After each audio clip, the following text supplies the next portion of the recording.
इस जंग में अब तक अमेरिका को 37 मिलियन या बिलियन डॉलर्स का नुकसान हो चुका है। यानी अगर हिंदुस्तानी रुपये में हम बात करें तो तकरीबन 3.5 लाख करोड़ रुपयों का नुकसान अब तक अमेरिका को हो चुका है।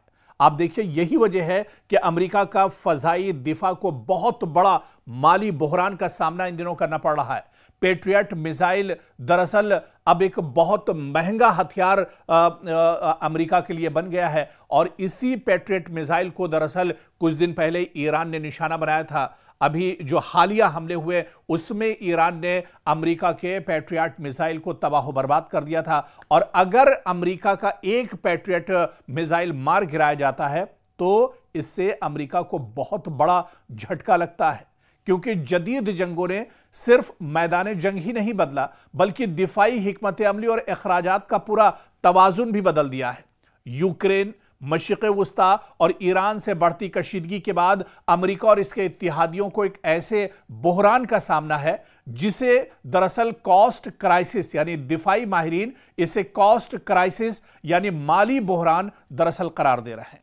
और इस बहरान का बुनियादी जो वजह है कि चंद हजार या लाख डॉलर की लागत वाले ड्रोन्स और सस्ते मिसाइलों को मार गिराने के लिए कई मिलियन डॉलर मालियत के पैट्रियट इंटरसेप्टर इस्तेमाल किए जा रहे हैं। जी हां, ड्रोन ईरान दरअसल बहुत सस्ते से ड्रोन अपने भेजता है हमले के लिए और उसे रोकने के लिए अमेरिका को मिलियन डॉलर्स के पेट्रियट दिफाई निजाम का इस्तेमाल करना पड़ता है। और यही वजह है कि अमेरिकी ज़खायर तेजी से कम हो रहे हैं और दिफाई बजट पर बेपनाह दबाव इसका पड़ता जा रहा है। पैट्रियट दरअसल अमेरिका का जदीद फजाई दिफाई निजाम है जो दुश्मन के बैलिस्टिक मिसाइल, क्रूज मिसाइल, जंगी तैयारों को फजा में ही तबाह करने की सलाहियत रखता है। और यह सिस्टम, यह निजाम अमेरिका समेत कई इत्तेहादी ममालिक की फजाई दिफाई हिकमत अमली की रीढ़ की हड्डी दरअसल समझा जाता है।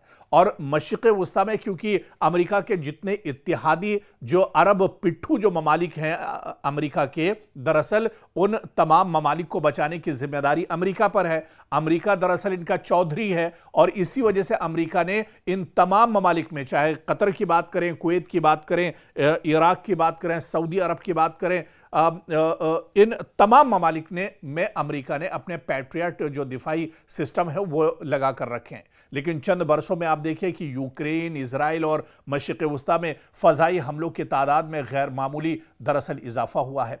और इस दौरान अमेरिका और इसके इत्तेहादियों ने 1000 से ज़ायद पेट्रियट इंटरसेप्टर इस्तेमाल किए, जिसके बायस ज़खायर तेज़ी से कम हुए और नए मिसाइल तैयार करने की रफ्तार तलब के मुकाबले में नाकाफी एक तरह से साबित हुई है। और मौजूदा में आप देखिए कि PAC-3 MSE पैट्रियट इंटरसेप्टर की कीमत तकरीबन 40 से 42 लाख अमेरिकी डॉलर्स फी मिसाइल है और दूसरी जानिब बहुत से हमलों में इस्तेमाल होने वाले ड्रोन्स की कीमत इससे कहीं कम होती है। यानी बाज औकात चंद हजार डॉलर के ड्रोन को तबाह करने के लिए लाखों नहीं बल्कि मिलियन डॉलर्स का इंटरसेप्टर दागना पड़ता है। यही अदम तवाजुन अमरीकी दिफाई अखराजात को गैर मामूली हद तक एक तरह से बढ़ा रहा है।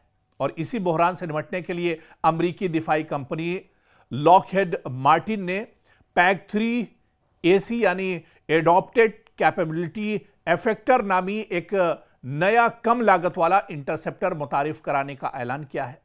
और इस कंपनी के मुताबिक इसकी कीमत मौजूदा पैट्रियट मिसाइल से आधी से भी कम होगी। इसे मौजूदा पैट्रियट दिफाई निजाम के साथ इस्तेमाल किया जा सकेगा। यह क्रूज मिसाइल, मुख्तसर फासले के बैलिस्टिक मिसाइल और फजाई अहदाफ को निशाना बनाने के लिए तैयार किया जा रहा है और इससे अमेरिका की लागत कम होगी।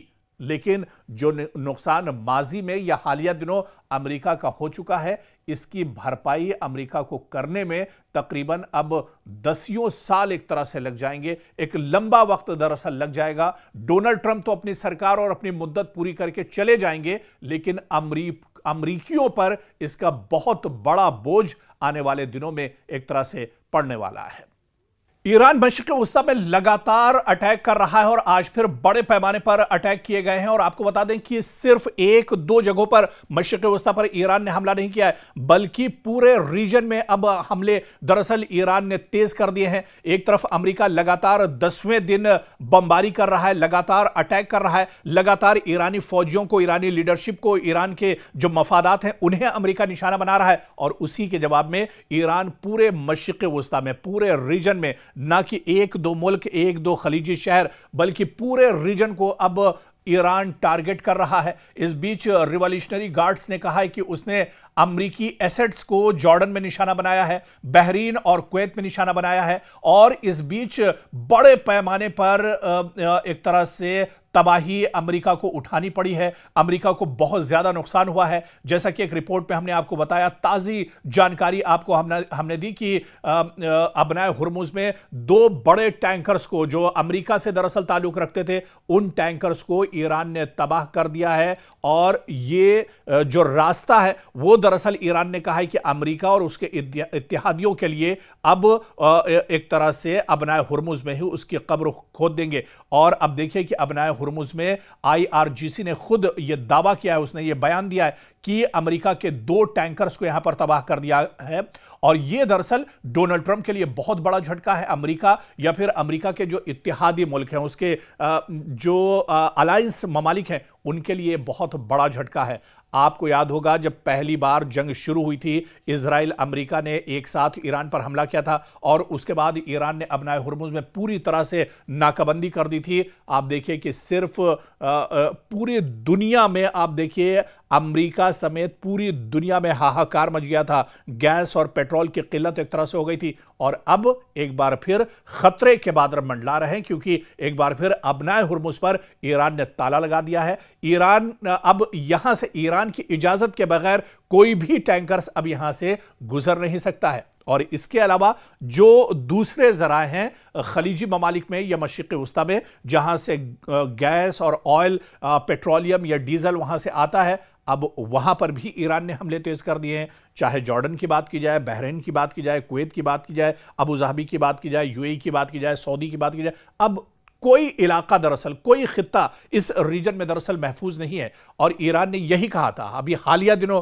जिस तरह से कालिबाफ का बयान आया था या इसी तरह से वहीदी का बयान आया था, और उन्होंने यही कहा था कि अगर हमारे ऊपर हमले जारी रहते हैं, तेहरान पर अगर अमेरिका के हमले नहीं रुकते हैं, तो फिर पूरे मशरिक़ वस्ता में अमरीकी मफादात जहां जहां हैं, अमरीकी तंसीबात, अमरीका का इंफ्रास्ट्रक्चर, अमरीका के जितने एयरबेस हैं, दरअसल ये एयरबेस अमरीका के नहीं हैं। हम जिस तरह से कहते हैं कि अमेरिका के एयरबेस, दरअसल इस पर अमेरिका ने अपना तसल्लुत जमा रखा है। सऊदी दरअसल जो अरब ममालिक हैं वो अमेरिका के पिट्ठू हैं, अमेरिका के गुलाम हैं और उसके ही इशारे पर काम करते हैं। इस वजह से गल्फ के ममालिक ने और खलीजी ममालिक ने अपने इन एयरपोर्ट्स को अमेरिका को एक तरह से दिया हुआ है। अमेरिका यहां से अपनी नाजायज जो हरकतें हैं उनको एक तरह से पूरा करता है, नापाक हरकतों को एक तरह से पूरा करता है। और मशरिक़ वस्ता में चाहे ईरान की बात की जाए, चाहे शाम की बात की जाए, चाहे लेबनान की बात की जाए या फिर गजा की बात की जाए, इस तरह के ममालिक पर ये हमले करते हैं और मासूमों का खून बहाने के लिए इन एयरबेस का इस्तेमाल करते हैं। और ईरान को यह पता है कि अमेरिका की अगर कमर मशरिक़ वस्ता में तोड़नी है, तो फिर एक तरह से मशरिक़ वस्ता में जहां जहां अमेरिका के एयरबेस हैं, चाहे इराक की बात करें, चाहे दूसरे जो खलीजी ममालिक हैं जहां बड़े एयरबेस हैं, चाहे कतर की बात करें, इन एयरबेस को अगर पूरी तरह से नेस्त नाबूद ईरान कर देता है, तो ईरान को पता है कि अमेरिका की कमर टूट जाएगी और डोनाल्ड ट्रंप को बहुत बड़ा झटका एक तरह से लगेगा। अमेरिका के लिए बहुत बड़ा झटका होगा, पेंटागन के लिए मुश्किलें बढ़ जाएंगी, वॉशिंगटन की परेशानियां बढ़ जाएंगी। और इसी वजह से पूरे मशरिक़ वस्ता पर अब ईरान ने हमले तेज कर दिए हैं। पूरे मशरिक़ वस्ता में हाहाकार मचा हुआ है। लेकिन एक चीज याद रखनी चाहिए, ईरान पहले ही यह कह चुका है, साफ कर चुका है कि मशरिक़ वस्ता में किसी मुल्क पर हमारा हमला नहीं है, बल्कि मशरिक़ वस्ता में जहां जहां पर अटैक हो रहे हैं वो दरअसल सभी अमरीकी इंफ्रास्ट्रक्चर, अमरीकी मफादात, अमरीकी तंसीबात, अमरीका के एयरबेस, जो अमरीका के तसल्लुत में जो चीजें हैं, अमरीका के अंडर में जो चीजें आती हैं, दरअसल उन्हीं को ईरान टारगेट कर रहा है। और ईरान का मकसद यही है कि किसी तरह से मशरिक़ वस्ता में ईरान की कमर तोड़ी जाए।